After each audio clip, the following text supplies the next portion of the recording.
Have you ever waited all week for free time and then the moment it finally arrived, you had no idea what to do with it? You finish work. You close the laptop. You look at the evening ahead of you. No meetings. No deadlines. No one asking for anything. And somehow, instead of peace, you feel this weird pressure. Like free time is not actually free. Like it came with homework. Congratulations. You have received 2 hours of unstructured existence. Please use them correctly. This is strange, because free time is supposed to be the reward. It is the thing we imagine when we are busy. It is the fantasy at the end of every annoying task. I will relax when this is done. I will finally enjoy myself when I have time. I just need one quiet weekend. And then the quiet weekend arrives, and your brain starts pacing around like a bored security guard. Why does that happen? Why can free time feel uncomfortable? Why do we sometimes choose scrolling, cleaning, planning, or random productivity over simply resting? And why does doing nothing now feel almost suspicious? The first reason is that free time removes structure. During the day, structure does a lot of emotional work for us. Work tells us where to be. School tells us what to focus on. Errands give us a little mission. Even boring tasks create a clear shape. Start here. Do this. Finish that. Move on. It might not feel good, but at least it feels clear. Free time takes that clarity away. Suddenly, there is no obvious next step. You have to choose. And choice sounds nice until you actually have to live inside it. Should you rest? Should you see friends? Should you exercise? Should you finally start that hobby? Should you catch up on messages? Should you clean the apartment? Should you read, cook, walk, meditate, stretch, call your mother, organize your files, fix your sleep, drink more water, and become a better version of yourself before 9 p.m.? Very relaxing. This is where free time becomes decision time, and decision time can be exhausting. A blank evening looks peaceful from the outside, but inside your head, it can feel like standing in front of a giant menu with no prices. Everything is possible, which means everything can also be wasted. That is one of the weirdest parts of modern free time. We are not only trying to enjoy it, we are trying not to waste it. And that word matters. Wasted. A wasted evening. A wasted weekend. A wasted life. We talk about time like it is a resource we are always at risk of mismanaging. We save time. We spend time. We invest time. We lose time. We kill time. Time is apparently a bank account, a pet, a weapon, and a crime scene. So when free time appears, it does not always feel like freedom. It can feel like responsibility. You have been given a limited resource. Now prove that you deserve it. This is why people can feel anxious even when nothing is wrong. No one is yelling. No disaster is happening. The room is quiet. The phone is nearby. The evening is open. And the openness is the problem. A busy day gives your mind a script. Free time asks you to write your own. And for many people, that is not relaxing. It is exposure. Because when the noise stops, you can hear yourself again. That sounds poetic. It is also deeply inconvenient. During busy hours, your attention is pulled outward.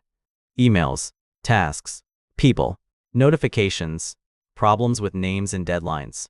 But free time gives attention back to you. And what is waiting there? Maybe tiredness. Maybe loneliness. Maybe the feeling that you are behind.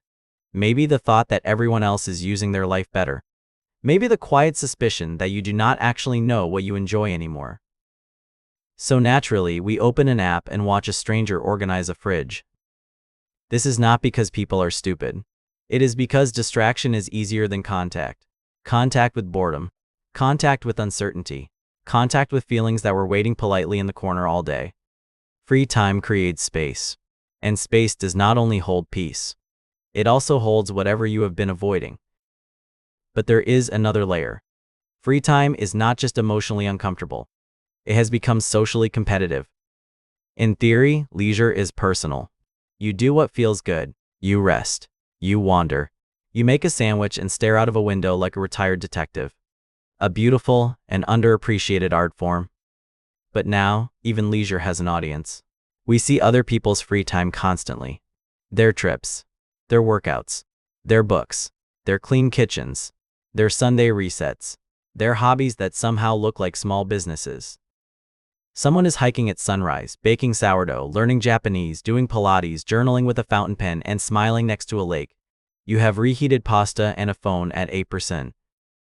The comparison is unfair, but it still works. You are comparing your actual tired evening to someone else's edited highlight. And suddenly, rest feels too small. Your free time does not look meaningful enough. It does not look aesthetic enough. It does not look like it could be posted. So even when no one is watching, you feel watched. This is a quiet kind of pressure. Nobody has to say it directly. You just absorb the idea that a good life should always be visibly improving. Even rest should have a purpose. Even hobbies should lead somewhere. Even doing nothing should somehow restore you efficiently. Please relax in a way that maximizes future performance. That is how free time gets infected by productivity. We start treating rest as a tool. Sleep so you can work better. Walk so you can think better. Meditate so you can focus better. Take breaks so you can return stronger. None of these things are bad. Sleep is good. Walking is good. Meditation can help. Breaks matter. But something weird happens when every form of rest has to justify itself. Rest stops being rest. It becomes maintenance. You are no longer a person lying on the couch. You are a device charging for the next task. Human battery at 43%. Please avoid useless joy until fully optimized. And this creates a trap. If you do something productive, you feel like you did not rest. If you rest, you feel like you should have done something productive. If you scroll, you feel worse. If you try to choose the perfect activity, you waste half the evening choosing. Free time becomes a room with too many doors. There is also the problem of stimulation. Modern life trains us to expect constant input. Sound, text, video, movement, updates, tiny rewards arriving faster than thoughts. So when free time is quiet, the quiet can feel wrong. Not dangerous, just wrong. Too empty, too slow, too open. Boredom used to be a normal part of being alive. Now it feels like a technical failure. The content has stopped loading. Please check your personality and try again. But boredom is not always a problem. Sometimes boredom is the doorway your mind uses to settle. At first it feels uncomfortable. Then thoughts appear. Then emotions appear. Then, slowly, your attention stops grabbing for the nearest object. This is why the first few minutes of doing nothing can feel the worst. You are not bad at relaxing. You are just leaving a very loud room. Silence feels strange when noise has become normal. So what do we usually do when free time makes us anxious? We try to solve it. We make plans, download apps, create routines, watch videos about routines, buy notebooks for routines, abandon the routines, and then feel guilty about needing a routine for free time. The weekend has been successfully turned into a small unpaid management position. The instinct makes sense. Structure helps. But too much structure can turn free time into another performance. A perfect morning routine. A perfect hobby schedule. A perfect rest day. And then the moment you do not follow the plan, you feel like you failed at relaxing. Which is impressive, in a tragic little way. The better answer is not to remove all structure. It is to make free time less like a test. Not every hour needs to become a memory. Not every evening needs to fix your life. Not every hobby needs to become an identity.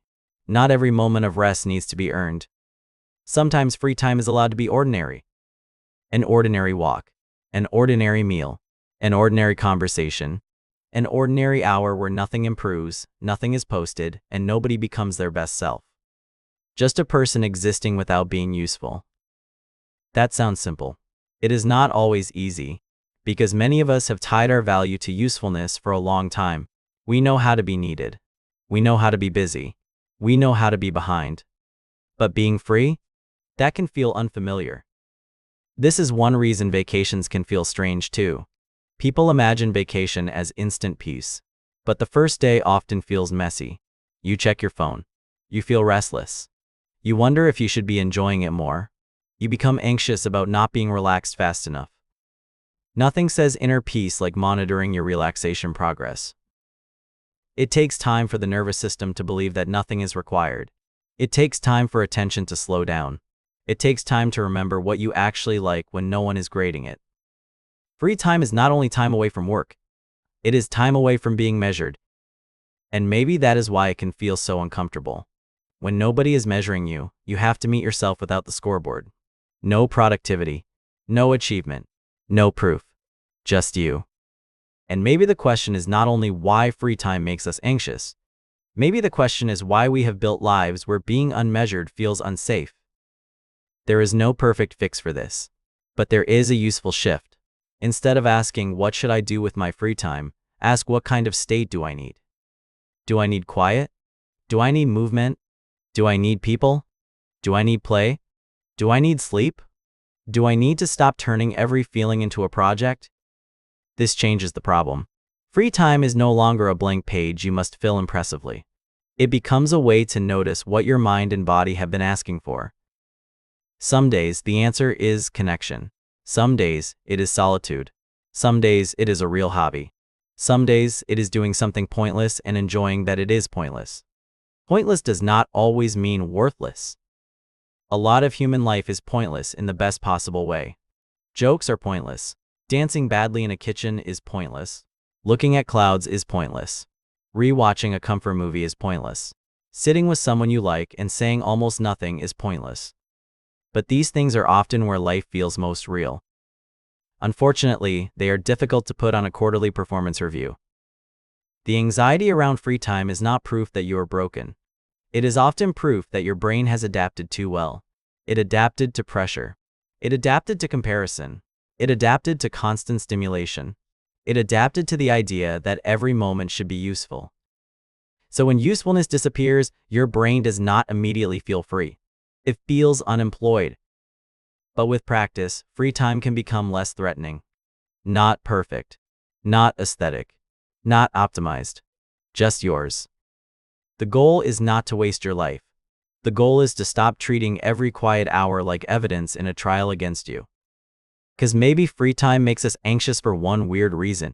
It gives us freedom before we remember how to use it. And maybe learning to rest is not about finding the perfect activity.